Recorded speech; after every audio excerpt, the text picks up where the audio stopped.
Hoy hemos invitado para poder comentar algunos temas con relación al tema económico, presupuesto general de la Nación, bueno, en fin. Está con nosotros el licenciado Milton Lérida, a quien le damos una cordial bienvenida. Milton. Buenos días, Alcedo. ¿Cómo está, don Milton? Celita. Bueno, es lamentable, como tú decías, Alfredo, que con plata hay huelgas, paros. Sin plata igual hay paros y huelgas. Lo que pasa es que no hemos estabilizado, digamos, el sistema de gobierno que vivimos. También es de comprender, siempre hago la comparación un poco con un país como es la República o la Federación, la Confederación Helvética, que tiene 720 años de democracia. Han demorado 7 siglos para tener una democracia como la que tienen hoy, para tener una economía, una organización social, 700 años. Bolivia, la vida republicana va a ser apenas 200. A eso se suma el problema de la educación. El resultado del Código Penal, por ejemplo, yo lo digo, esa es la pésima formación educativa de nuestros parlamentarios. No hay para qué ser especialistas en penal. Hay una mezcolanza cuando hablan, por ejemplo, que en el Código Penal está el problema de los perros, que cuando lo matas, si no lo matan, y después estás 3 años, 5 años. Esos temas son domésticos, son temas de la comunidad, de la familia dentro de una sociedad. ¿Y quién los debe regular? No es el gobierno tiene que hacerlo más grande, más amplio. Esas cosas lo tiene que regular la alcaldía. Tiene que poner el impuesto al perro, tiene que orientar a las familias, entonces, no tiene que estar en el código, porque si todo lo metemos en el código, hoy tenemos resultado. Por otro lado, vemos también que, imagínense, ya han reconocido que está mal. El presidente ha declarado ayer que hay que denos un año para analizar. Pero ¿por qué no lo han hecho antes? ¿Por qué no lo han hecho antes? Toda esa situación hace que hoy ya el pueblo no confía en el gobierno. Todo lo que dice el gobierno ya no es decir, lo voy a acatar. Ya hay desconfianza porque hay incapacidad, porque hay ignorancia, hay incompetencia y sobre todo hay una corrupción, no solamente económica, inclusive una corrupción mental. Todos actúan en función de una sola persona y eso no puede ser. El Estado no es una persona, el Estado boliviano es, como nos dicen, hay collas, cambas, chapacos del oriente, de los valles, y entonces había que trabajar en eso. Y por otro lado, hoy estamos comprobando que no conviene tener gobiernos que tengan toda la mayoría. Tiene que haber una estabilidad, tiene que haber una balanza en la administración del Estado. Hoy estamos sufriendo esas consecuencias. Porque ellos Pero también, todo. Milton, tenemos que considerar algo, ¿no? Que nosotros ya lo dijimos, una especie de mea culpa. Así es. Acá se ha podido ver, se ha podido desnudar con este tema de los médicos, el artículo 205, 137, es decir, pareciera que en Bolivia no tenemos colegios de profesionales como el colegio médico, como el colegio de economistas, por nominar algunos, es decir, no haber visto con la claridad. Mea culpa decimos, estoy también en ese tema, de decir, no habernos preocupado a profundidad en el tema.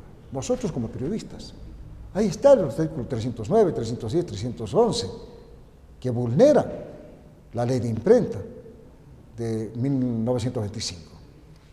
Es la única ley que tenemos de respaldo a los periodistas, pero no lo hicimos. Pero lo van a analizar el 26. Ya un poco tarde, ya cuando ya las cosas, pues, cuando ya, como decimos, el burro salió ya del corral, pues, Milton. Pero lamentablemente, estos son temas de la estructura de nuestro país. Lo tenemos que reconocer, Milton. Bueno, pero más vale tarde que nunca, porque llegar a una situación como hoy está pasando Venezuela, donde ya está corriendo sangre, eso creo que no conviene. Tenemos que evitar esa situación y yo creo que el gobierno también tiene que, bueno, en eso también se ve que no conoce la historia. Este no es un problema que hoy está pasando en Bolivia, lo ha pasado Grecia, lo ha pasado los romanos, como han caído por tener un gobierno absolutista. En Francia llegó la Revolución Francesa. Entonces, no hemos, parece, comprendido la historia, no hemos todavía leído la historia. Entonces, yo creo que aquí, pero de todas maneras, juega un papel importante la educación. Yo digo que eso, cuando tú dices, Alfredo, que ¿qué pasa con los colegios de economistas, los abogados? Es que tampoco están, pues, a ellos parece más interesados en cosas privadas. Ya no es un colegio que se interesa por la parte, digamos, global del Estado. Entonces, aquí la educación nos ha llevado a tal extremo en los últimos 10 años que ya, pues, yo veo eso en mis nietos.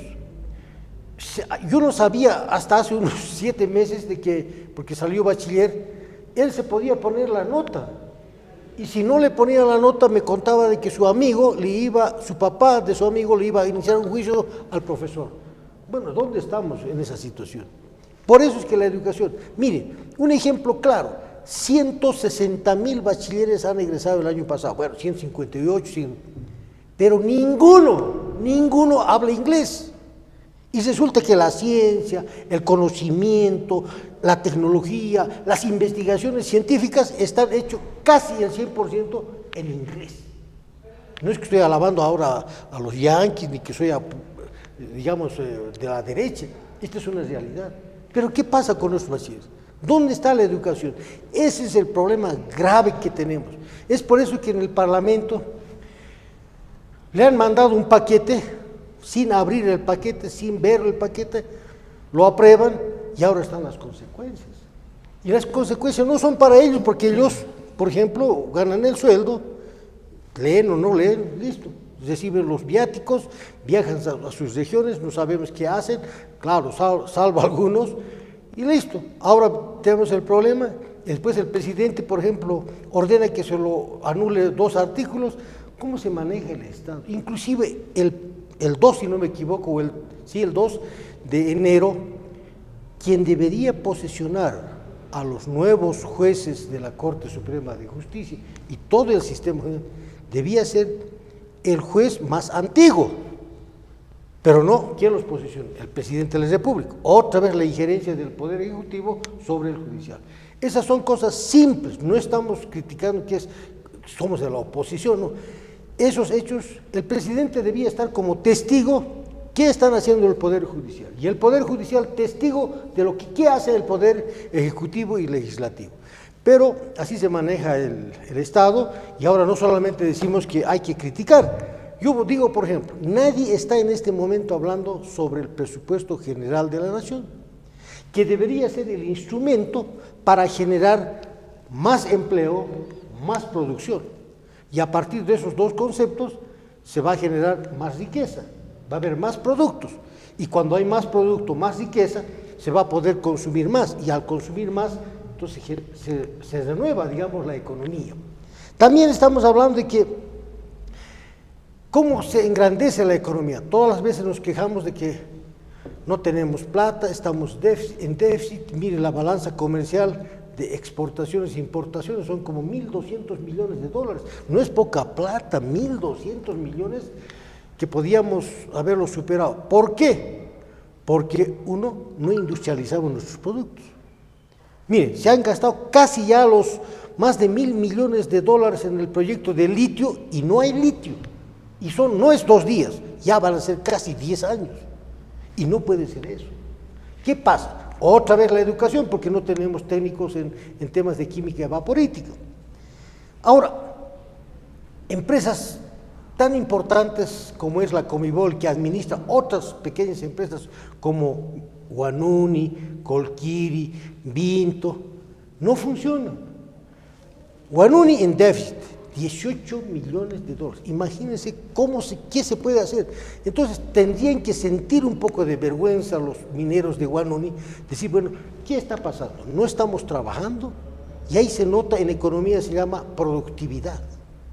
¿Cómo es posible que se pueda producir 1.000 toneladas de estaño ya refinado, digamos, listo para la fundición, con 5.000 obreros? Cuando Otras empresas privadas, esas 1.000 toneladas, no lo hacen con 5.000 obreros, sino lo hacen con 800. Hay supernumerarios. Pero como son mineros hay que mantenerlos, que no hay que tocarlos, que son la vanguardia. Eso en economía no funciona. Y si funciona, por eso estamos así. En Colquiri, por ejemplo, se va a hacer el tema del cobre. Aplaudimos esa situación. Pero para el cobre utilizamos una tecnología antigua que los chilenos lo dejaron ya hace 20 o 30 años, que es el proceso electrolítico. Y para eso se utiliza el ácido sulfúrico. Y resulta que el ácido sulfúrico, teniendo en Bolivia azufre en grandes cantidades, el gobierno boliviano importa azufre. ¿De dónde? De Chile, país con el cual tenemos un problema.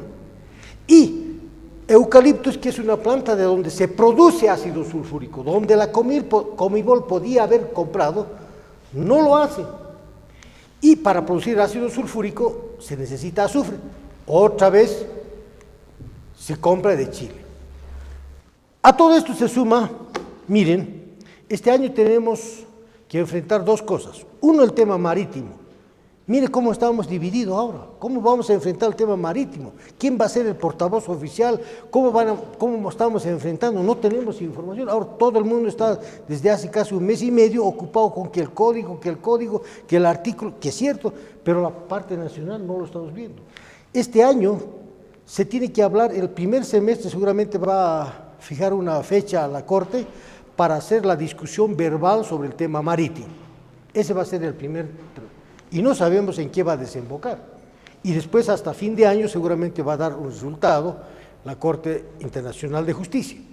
A eso tenemos que sumar que en este semestre Bolivia debe elaborar y entregar el próximo 3 de julio la respuesta a la demanda que ha hecho Chile contra Bolivia sobre las aguas del Silala. Tampoco sabemos quiénes estarán trabajando, cómo estarán trabajando, qué estudios estarán realizando, en base a qué están fundamentando la defensa de Bolivia en este tema de las aguas del Silala en la Corte, o para presentarlo en la Corte Internacional de Justicia el próximo 3 de julio de este año. Son temas que, claro, nos lleva a preocupación este movimiento que existe hoy. Y yo no sé por qué el gobierno se empeña en decir que no, son 5 personas, que son 200 personas, que no hay movimiento, que está libre, cuando en la práctica vemos, yo tengo que viajar en el curso de mañana a Uyuni, y ya veo el tema de que en Uyuni parece que han tomado la decisión de bloquear los transportistas, porque hay una fuerte organización del transporte pesado que hace el transporte de Uyuni hacia Chile. Entonces, estas cosas nos están, nos están haciendo olvidar de temas grandes que después nos quejamos, que porque no tenemos mar, que hemos... Entonces, esto yo creo que el gobierno tiene que solucionar. Es muy sencillo. ¿Qué puede perder el gobierno si dice mañana, señores, yo abrogo este código y emplazamos a los abogados que en el término de un mes nos entreguen una nueva propuesta? Listo. Pasar la bolita al otro. Así de sencillo. Y además que el código dice que va a entrar el próximo año 2019, ¿no es cierto? Entonces, ¿por qué no hacer eso? Y si no hacen bien los del colegio de abogados, conjuntamente otros colegios, otras instituciones, entonces ellos van a ser, el gobierno ahí sí puede decir, señores, mi código estaba bien, ¿no es cierto? Pero ahora estamos en ese dicho. Eso sería un comentario que lo que veo yo en la calle y de lo que sufrimos nosotros, porque no se puede pues caminar con seguridad. Uno dice, voy a salir a hacer estas gestiones aquí en la ciudad de La Paz y resulta que no puedo tomar el minibús, tengo que ir del centro a la Plaza de España, pero está cortado la Mariscal Santa Cruz. Bueno, las instituciones tampoco trabajan y bueno, ahí estamos paralizados. Hay mucho precisamente para poder comentar, pero antes vamos a darnos un pequeño respiro. Vamos a ir con nuestra unidad móvil y vamos a ir, director, con este pregón. Unidad móvil. Blanca, buen día, adelante, ya te estamos escuchando. Muy buenos días, Alfredo Salazar. En este momento nos encontramos en la unidad educativa Liceo Venezuela. Es por ello que nos vamos a acercar a una de las madres de familia o vamos a buscar a alguien que nos informe acerca de cómo nos está yendo en la inscripción en este segundo día. Vénganse por acá. Aquí nos encontramos con la directora de esta unidad educativa. Vamos a invitarla, por favor. Buenos días, directora. ¿Cómo les está yendo en el segundo día de inscripción? Estamos al vivo por PTV, Pacinísima de Televisión. Bueno, ha crecido la demanda en los primeros cursos porque ya hemos llegado a un sorteo consensuado ayer, pero hoy madrugamos con que hay muchos papás que quieren inscribirse. Entonces, lo único que es que tenemos que obedecer la norma, 30 alumnos por curso, porque luego la incomodidad, no hay un aprendizaje significativo, entonces los papás nos tienen que comprender. La fila para segundo también está enorme cuando tenemos pocas plazas. Vamos a tener que entrar a un sorteo democrático para, bueno, por la suerte que les asigne inscribirse al colegio. ¿Han tenido hasta el momento algún inconveniente? No, ninguno. Yo creo que todos somos maduros, responsables y además conscientes de lo que es la unidad educativa, ¿no? No tenemos mayor espacio para albergar mayor número de estudiantes. ¿Algún mensaje a los papás? Sí, por favor, coadyuven la labor educativa. Hay otros establecimientos también que ofrecen concurrencia para formar estudiantes. Sí, muchas gracias.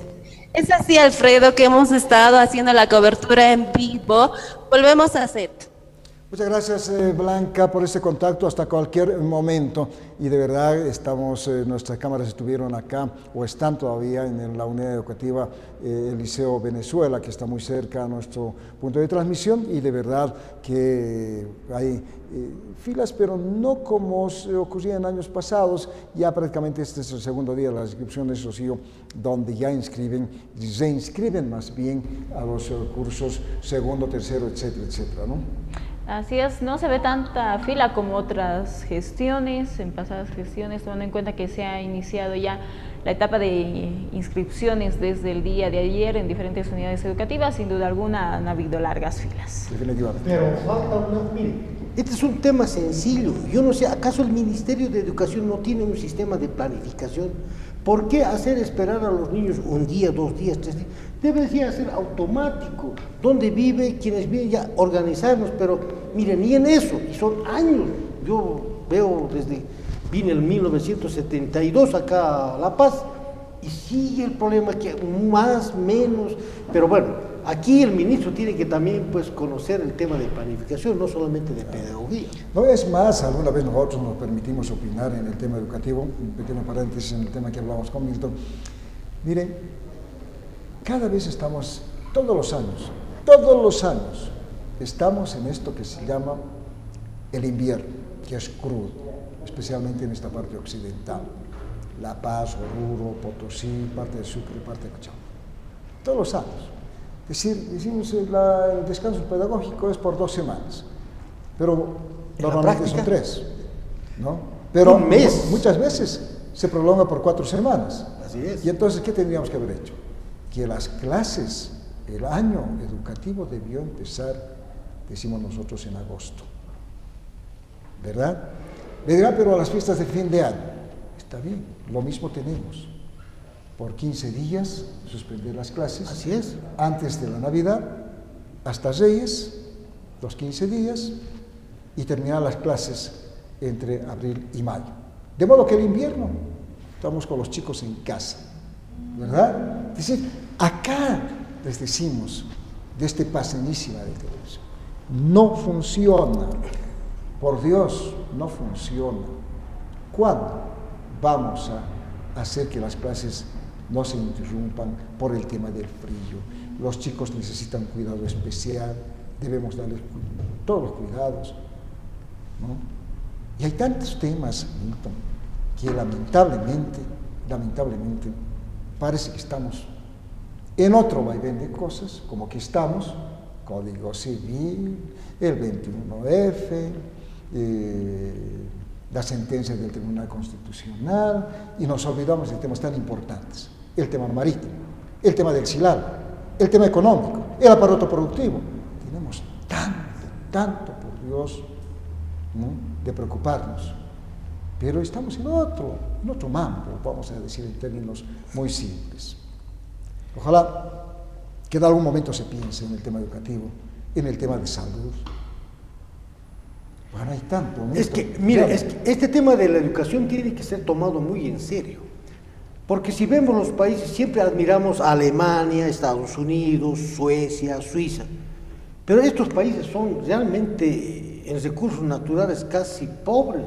Siempre se ha dicho que Suiza, por ejemplo, compra tierra y arena de Francia y de Alemania, no lo tienen en su territorio. En cambio nosotros tenemos en cualquier cantidad. Pero, ¿y cómo es que ese país es muy rico? Los noruegos, los suecos, es que allá está aplicándose la nueva economía de la ciencia, de la inteligencia y del conocimiento.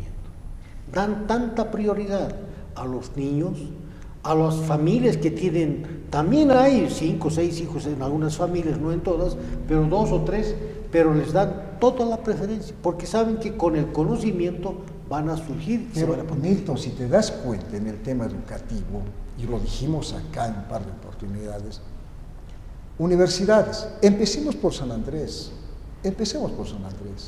teniendo tanta cantidad de plata, no haber pensado en un campus universitario. Ahí está Cotacota, no sé cuántas hectáreas tiene. Abandonado. ¿No es cierto? Y darles todas las comodidades. Porque el estudiante, ¿qué necesita? Está en aula 2, 3 horas, necesita despejar un poco para luego empezar otra vez en sus clases, la biblioteca, no sé cuántas cosas, sus trabajos de investigación. Necesita cierta expansión, o expansión definitivamente. Necesita un café, necesita un campo deportivo. No será para ir a jugar ese momento, pero por lo menos se va a distraer, ¿verdad? Empecemos por San Andrés, pero sigamos. Mira, ¿Qué pasa, perdón, Milton, qué pasa con la Universidad Católica? Que es una universidad cara. Lo más barato en semestre son $2.500. Estamos hablando de un orden de 17, 18 mil bolivianos. Lo más barato, por semestre. ¿Sí? Pero ¿sabe qué pasa con su infraestructura? Como honguitos, desde la calle 0, creo que hasta la calle 5 o 6, honguitos. Han comprado una casita acá, la han adecuado, otra casita allá, etcétera, etcétera. ¿Por qué no tienen un campus universitario con semejante cantidad de plata? Da comodidad a sus estudiantes, para que se pueda transmitir mejor los conocimientos, para que se pueda asimilar conocimientos. Y si estamos hablando de la Católica, ¿qué podemos decir de esto a las universidades? La Universidad de los Andes, por ejemplo, en la avenida Los Leones, ahí en la misma, prácticamente en la misma curva de Holguín, ¿no? 3, 4 edificios, no sé. Y así no se puede seguir trabajando cuando estamos en pleno siglo XX. Acá el Ministerio de Educación, el CV, tiene que dar directrices claras. ¿Por qué no aprendemos de otros países donde se les da todas las comodidades a los estudiantes y así podemos tener resultados? Pero no las tenemos. Mira, yo he tenido la suerte, la oportunidad, gracias a la política, de vivir en el exilio y aprovechar una beca que me dio el cantón de Zurich en Suiza. Y allá todas las universidades, por ejemplo, tienen un sauna. Imagínate.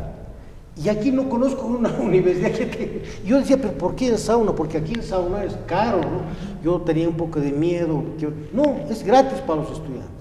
Y no solamente, la Universidad de Zurich tiene alrededor de 4 saunas con capacidad de por lo menos para unos entre 50 y 100 alumnos, y uno va, como tú dices, a descansar, a desestresarse, a reanimarse, y eso realmente anima que para que uno pueda estudiar, para que pueda investigar, para que pueda escribir sus notas y empezar las discusiones, inclusive el mismo sauna, esas comodidades aquí parecieran que fuera un lujo. Es cierto que es un lujo, pero tenemos que llegar a esa situación, porque sin educación vamos a seguir teniendo estos problemas en los siguientes 5 años, 10 años, 20 años, vamos a seguir teniendo, porque no vamos a tener la capacidad de comprender, digamos, lo que significa la educación. Y eso se hace en los países nórdicos como es Suecia, Noruega. Noruega solamente ahora tiene el tema del petróleo. Imagínense, está dominando toda la electrónica, es decir, la parte de los celulares, el Nokia, ¿no? Los camiones Volvo que vienen de Suecia o de Suiza están... Bueno, mire, y no es que porque conozco Suiza es que yo alabo a Suiza, sino que el gobierno actual, por ejemplo, ha firmado un contrato para la construcción de las locomotoras, pero Suiza no va a construir las locomotoras, va a construir solamente una parte del motor de las locomotoras que van a trabajar desde el Océano Atlántico hacia el Océano Pacífico. O sea, se especializan en la educación. Entonces yo creo que el señor ministro de Educación tiene mucha tarea, mucho trabajo, estamos dispuestos a colaborar, pero parece que otra vez el entorno, no solamente el entorno al presidente, sino también el entorno a los ministros, que les hacen ver no sé qué cosa. Y la prensa, cuando aquí hablamos, yo creo que eso es importante, por eso me gusta lo que dice el periódico El Diario, la prensa hace luz en las tinieblas, ¿no? Y eso no tomamos en cuenta. Es que aquí en la prensa vienen personas de diferentes sectores, con diferentes grados de cultura y dan su opinión y de verdad, porque aquí no estamos mintiendo, no estamos en contra del gobierno por estar en contra, sino porque nos molesta y sentimos y pensamos que tendríamos que desarrollar otra situación. Y por eso que la prensa juega un papel importante en una democracia. Yo decía, por ejemplo, mire, este dato, Yacimientos ha gastado alrededor de 2.200 millones de dólares en temas de hacer un relevamiento, una propaganda para yacimientos. Imagínense, 2.200 millones de dólares. ¿Y eso cómo lo ha repartido? Claro, propaganda por aquí, a este medio, al otro medio, comprando a este, si son de oposición no hay propaganda y así. Entonces, no puede ser así. Eso no tiene que haber, por ejemplo. En vez de que a esos 2.500 lo demos, por ejemplo, no sé, a una escuela de educación, de publicidad, de marketing. Bueno, se puede hacer otras cosas. Yo creo que estamos mal encaminados, no tenemos una política a corto plazo inclusive, ni siquiera a mediano y peor a largo plazo. Yo creo que esas cosas tenemos que cambiar. Y la prensa aquí estamos dando pautas. No queremos decir que somos los que damos la solución, pero damos un punto, entonces las autoridades deberían estar atentas. Voy a ver, venga señor Lerida, a ver, usted que ha hablado esto, quisiéramos que les ponga más. O, a ver, que venga el periodista que ha dicho estas situaciones, que venga a ver cómo se maneja el tema de la prensa. Pero no, más bien los vemos como contrarios, como enemigos. Aquí en Bolivia parece que vivimos como entre enemigos. Mátame que te mato, así sería la cosa, parece, y eso no puede ser. Yo creo que eso tenemos que superar y esperamos que superemos con este tema del Código Penal, que abroguemos esto y se va a solucionar y no va a pasar nada. El señor Evo Morales va a seguir, inclusive si lo hace eso, se le puede, no sé, muchas cosas alabar, estimado Alfredo. Definitivamente hay mucho. La próxima semana estaremos otra vez con Milton. Vamos a aprovechar su tiempo, su paso por La Paz, porque Milton es más viajero, que tiene que estar en Potosí, que tiene que estar en Salar de Uyuni, que tiene que estar en Silala. Es decir, es un bedel, ¿no? Grande. Y en base a eso, por cierto, tiene muchos insumos que hacernos conocer la preocupación que ocurre en el tema político, en el tema económico, en el tema social, en el tema económico, el tema del presupuesto, dónde debería estar enfocado más, cómo se tendría que ver mejor calidad de vida para los bolivianos. Es decir, hay mucho en educación, en salud, infraestructura para el aparato productivo, bueno, en fin. Milton, gracias por estar con nosotros. A ti, Alfredo, a este medio de comunicación que siempre es importante dar nuestro punto de vista. Eso no quiere decir que estamos aprovechando, sino que todo el pueblo inclusive debe venir a los medios de comunicación, hacer conocer su opinión, no simplemente quedarse callado. Y claro, los canales también como estos, yo felicito. Yo por eso extra micrófonos le decía, mira, Alfredo, he estado en el Alto, ¿sí? Quiere que el programa esto de noticioso no empiece a las 7:30, sino a las 7. Claro que es un sacrificio muy serio, porque significa levantarse mínimo a las 5 de la mañana, ducharse de la mañana, viajar hasta acá y ahí el bloqueo a veces, entonces, pero eso es un tema y eso significa que estás avanzando y me alegra mucho que todos progresemos, este canal y todos los otros y todos los bolivianos vamos a estar también felices. Bueno, la sugerencia está allá, vamos a hacer las consideraciones del caso, a ver cómo madrugamos un poco más, 7 de la mañana, vamos a procurar hacer precisamente que estemos con nuestra audiencia. ¿Verdad que sí? Milton. Muchas gracias, Alfredo, Sí. señorita. Muchas gracias.